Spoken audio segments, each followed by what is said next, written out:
너무 옆으로 써야 되나?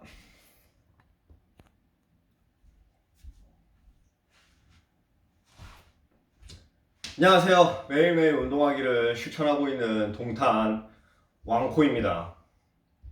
카메라를 여기를 좀 올리니까 괜찮네. 오늘은 12월 13일 일요일입니다, 여러분. 오늘 쉬는 날이에요. 밖에 눈이 엄청 많이 오다가 지금 그쳤어요. 서울은 한 더 일찍 10시쯤에 그쳤다고 들은 것 같고, 여기 동탄은 11시, 12시까지 엄청 많이 오다가 지금 그쳤습니다. 근데 도로에 보니까 도로는 다 녹았어요. 날이 그렇게 춥진 않아서 다행히도 지금 차를 운전하는 데는 크게 문제는 없을 것 같아요. 근데 이제 문제는 새벽이죠. 얼고 막 그러면 큰일 나니까. 자, 운동을 하겠습니다. 오늘 코로나 맞아 1000명. 3단계 갈 것 같아요. 진짜 3단계 갈 것 같습니다. 왠지. 머리카락 봐. 여러분, 머리카락이 장난이 아니에요, 여러분. 일단 운동하겠습니다. 오늘 쉬는 날이니까는 운동 좀 많이 할 거예요. 이거 영상 찍으면서 팔굽혀펴기랑 복근 운동 하고, 그 다음에 저쪽 방 가서 턱걸이 이따가 할 겁니다. 점심 먹고, 아직 점심 먹기 전인데, 운동하고, 점심 먹고, 계속 운동을 하도록 하겠습니다. 역시 운동할 땐 CNN이죠. CNN.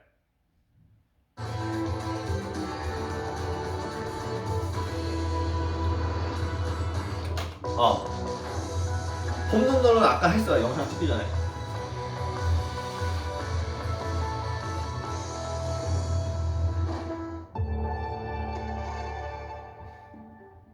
We're fortunate enough to have a legacy of really delivering remote work infrastructure for hundreds of thousands of customers around the world.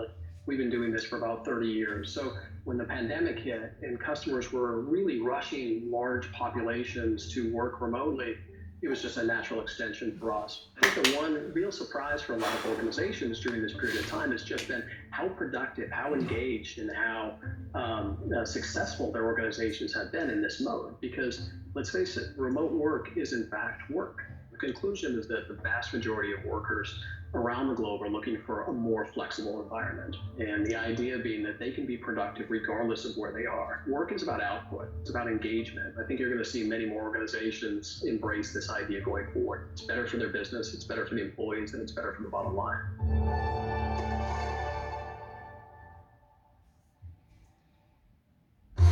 I'm Ben Wiedemann in Rome, and this is CNN. Coronavirus. To get daily news updates in your inbox, sign up for the CNN newsletter. Coronavirus. Fact versus fiction.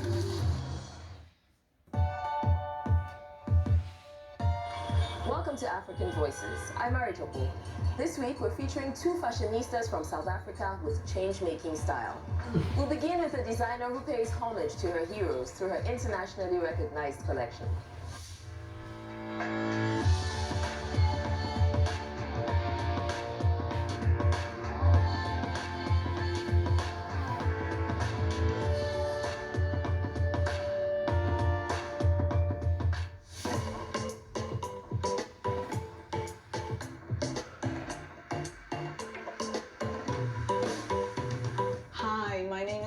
Kumalo. I'm a textile and fashion designer based out of Cape Town, South Africa. I use fashion as a tool of social upliftment to tell stories about Black women and Black culture.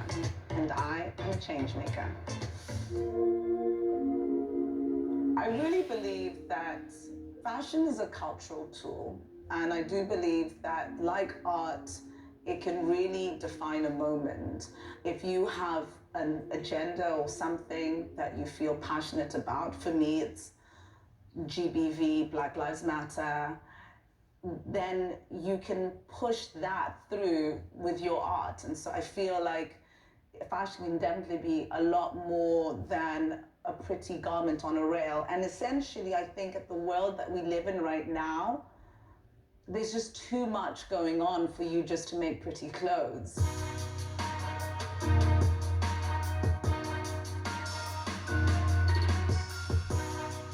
Sindiso Kumalo is a textile and fashion designer, an activist, and this year, she became the first African woman to receive the prestigious Louis Vuitton Moet Hennessy Prize. What excites me the most about African fashion at the moment is there are just so many voices, and they're so diverse and all telling very personal stories. I feel like we're having an African renaissance, and I'm so grateful to be part of it. I think also it's about trying to ensure that the future generations can see themselves. It's no surprise that both design and activism run in her family. Really? Okay. Attributes that she proudly shares with her assistant, Andrea Lupis. This is my grandmother's pattern cutting book. So she used to be a pattern cutter. She's worked in a factory in Durban. And she's very much an influence in the trajectory my life has taken and my choice in career.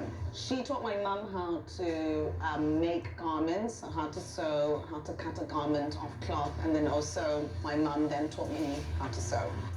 And yet she did not initially set out on this path. I never started my career in fashion. I never actually really knew I'd even have a label and have a whole fashion career. I actually came into design through architecture and had always believed that I was going to end up being an architect working for a firm.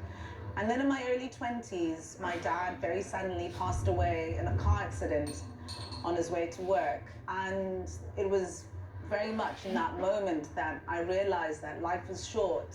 And if you aren't doing anything that is authentically true to you, then what are you doing? And it's this mantra that has fueled her success. In her 20s, whilst working and living in London, she swapped architecture for textile design.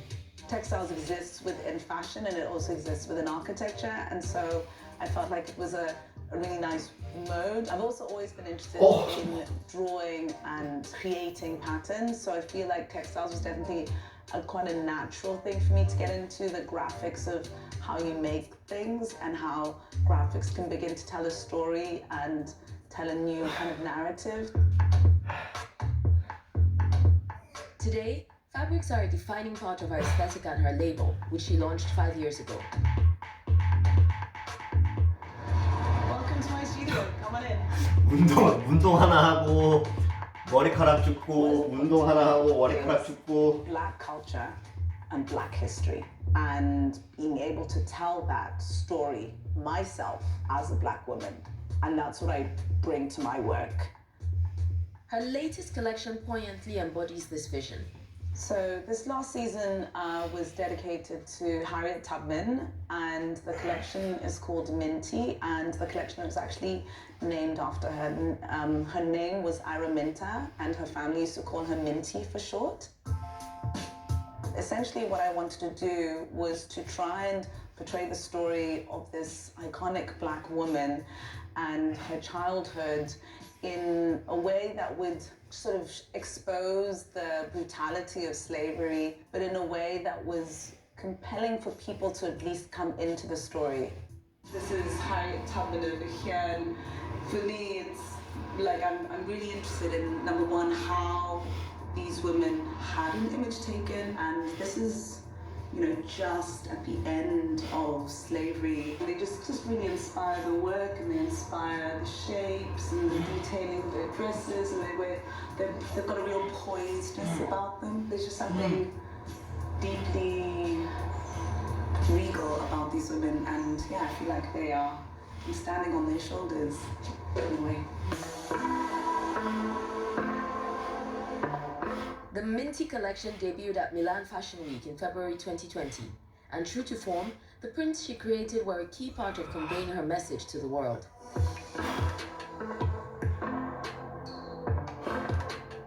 To her, it's more important than ever to share these narratives. I believe slavery hasn't been spoken about because I don't think the voices were there to speak about it. But I'm glad that we are telling these stories and that there are more Black voices in this storytelling. Next, how Sindiso is using fashion to uplift more women.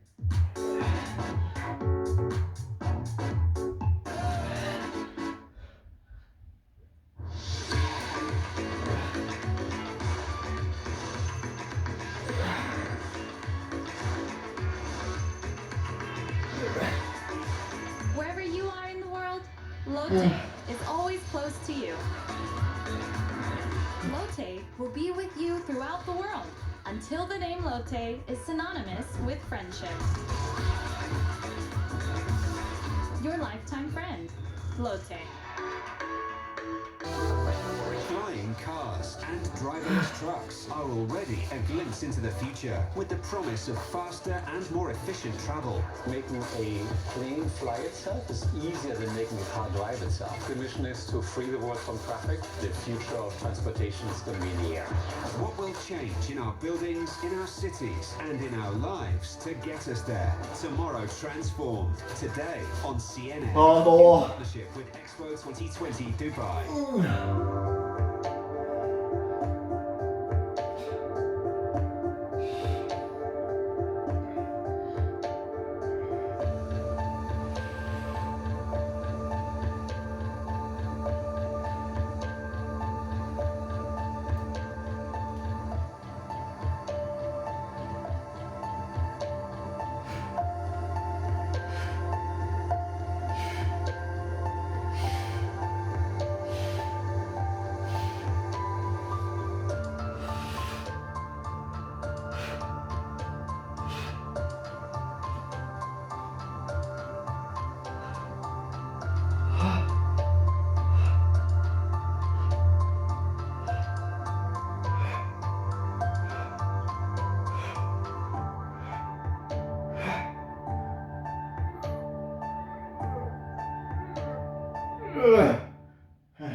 This is my right-hand lady, Andrea. She works with me in the studio and she actually helps me run my business. I find whenever we are looking for inspiration, we go out to Woodstock to meet different crafters, seek out lots of interesting and strange objects that we can have in the studio. And just generally, yeah, for inspiration. It's a really lovely, creative environment, and we'll show you around. Sindiso is driven by bringing people and especially women together through fashion. Whether it be visiting her local thrift store or running weaving workshops in Burkina Faso.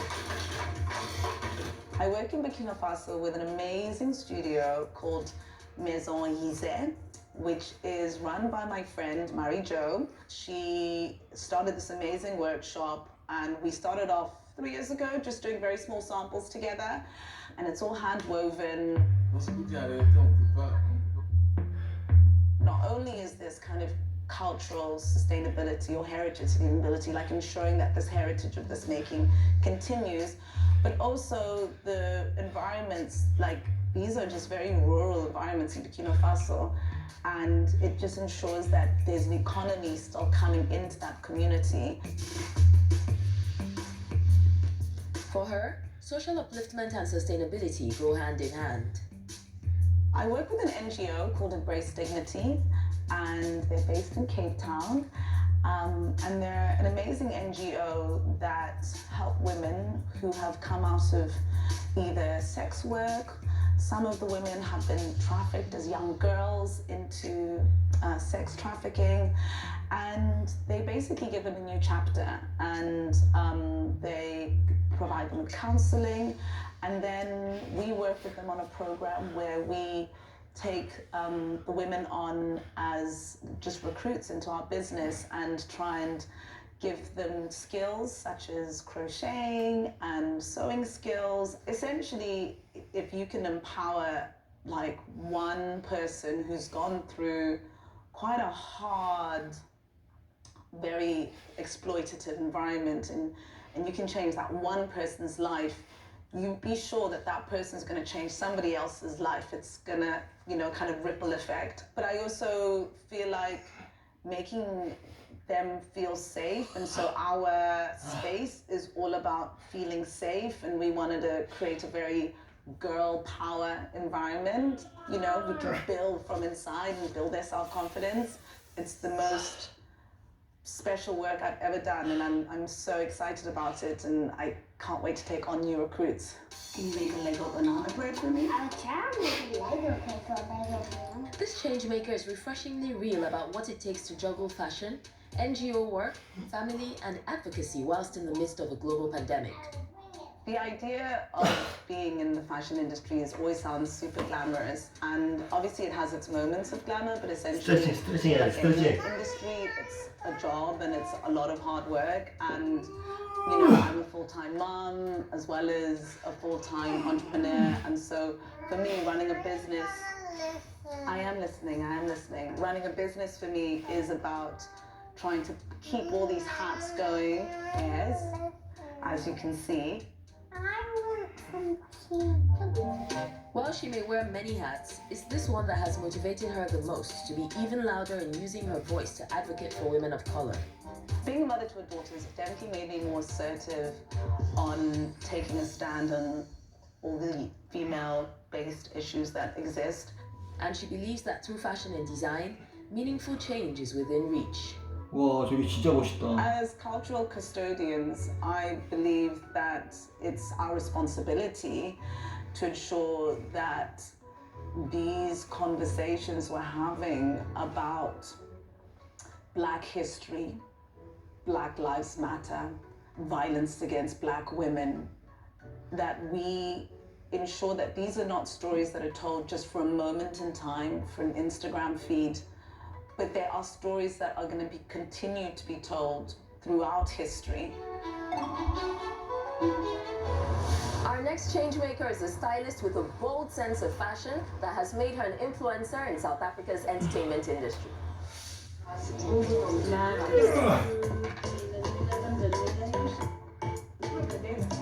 I love this. Super, super dope. I realize that everyone has a unique story to tell. And for me, it starts with how they look. Because that's a conversation starter. It's like, hey, I like that. Oh, it. Then you kind of feel like you know the person. And I think that's what's exciting about my job, is that I meet different people with different stories, and what prompts conversation is how they look, really. My style is my language. I use my style to communicate to the world. My name is Wendy Dinezo, and I'm a change maker from Johannesburg, South Africa.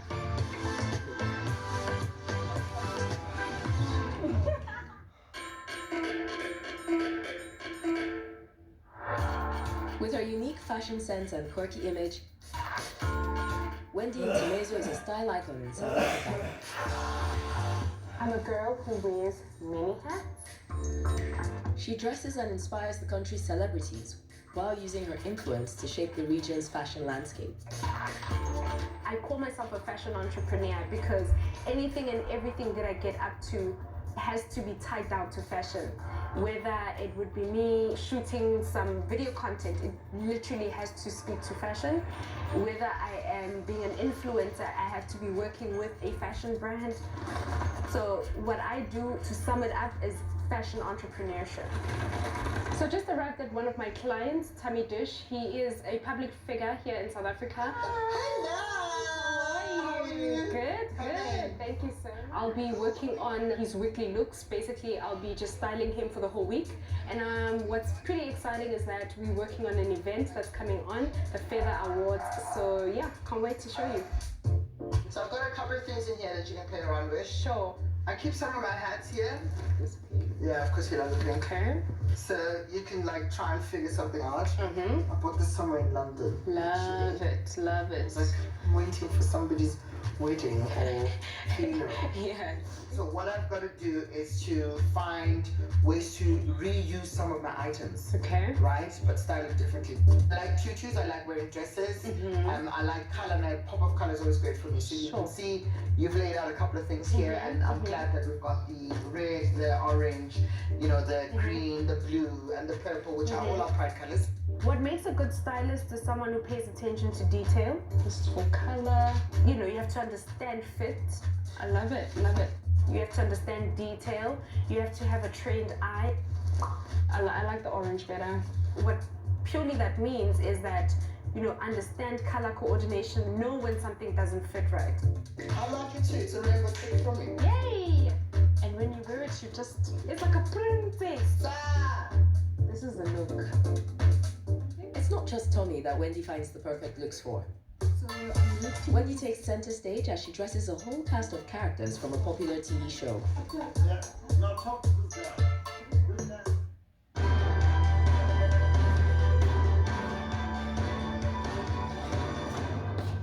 My name is Christian Wiley. I am the managing director of Bodega Garzón, and we've been named the New World Winery of the Year. And all of this was, you know, happening big time. We're having a tremendous season. And then obviously the news of the new coronavirus and COVID started.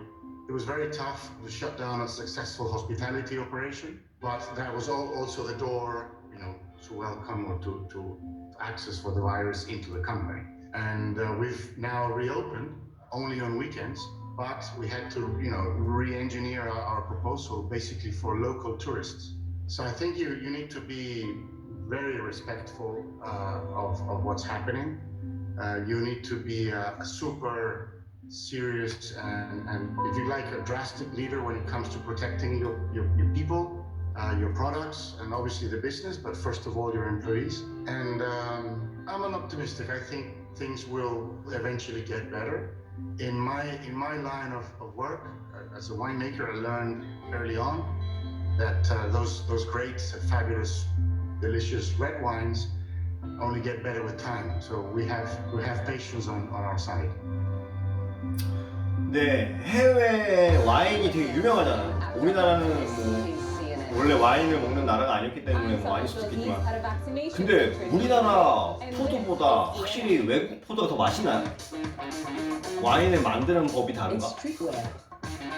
포도 맛있으면 장땡 아닌가? It's vibrant and edgy. 아무것도 몰라서 그냥 시부려 왔습니다. Wendy combines different elements of fashion to create her own individual genre. This trendsetter breaks all of the fashion rules.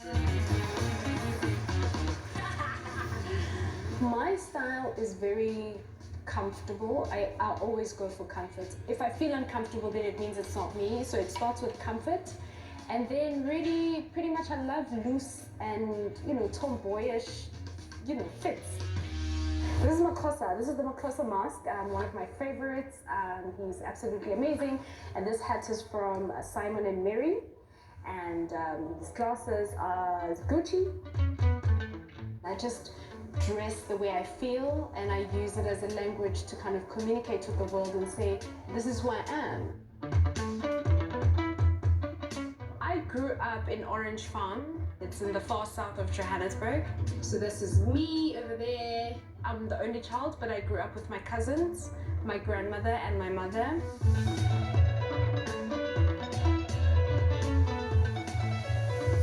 Wendy's style shows off her bubbly personality. She's been inspired by her roots. Smile! Her family has had a big influence on her fashion identity and her values. My style is very much inspired by Orange Farm. It's my grandmother's house. I was born and raised here. That's my mother. My mother was the luxury lady who was into the finer things in life, and for me that inspired how specifically I look for quality in clothes, and that expensive taste comes from her. This is my grandmother, Virginia Ntinezo, and she passed away in 2017 unfortunately, but she had such great style. She was unique, always in heels in her early days.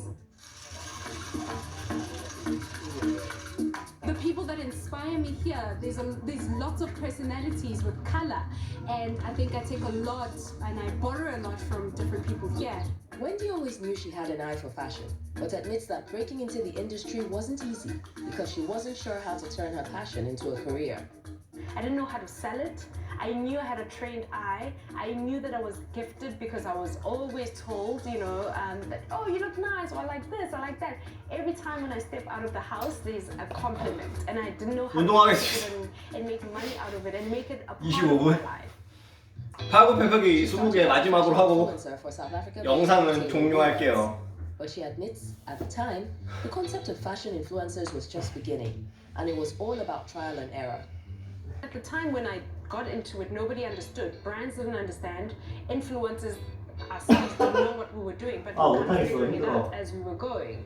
And I think that's where my journey really started within the fashion space. I realized that there's a wardrobe disconnect in terms of like South African fashion designers aren't really seen and heard, and these guys are doing absolutely incredible things.